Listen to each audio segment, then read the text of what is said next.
Hi, my name is Dr. Denise Wong, and I'm here to talk about double eyelid surgery.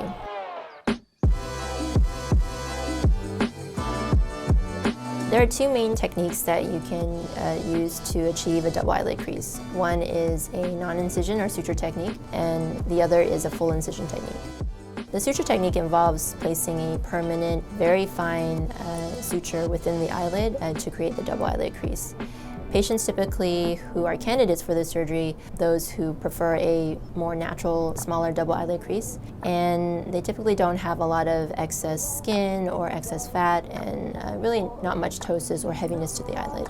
Full incision technique involves making a full incision along the upper eyelid and removing some excess skin as well as some excess fat. Sometimes patients who undergo this surgery have something called ptosis, which is heaviness of the eyelid, and during a full incision technique, we're able to correct the ptosis by doing special techniques to tighten the levator muscle that is responsible for opening up the eye. Patients who are candidates for the full incision technique are often patients who have a little bit more excess skin, they have more heaviness to their eyelid, they may have more fat, more laxity of the skin, as well as sometimes have some ptosis or heaviness or sleepiness to the upper eyelid.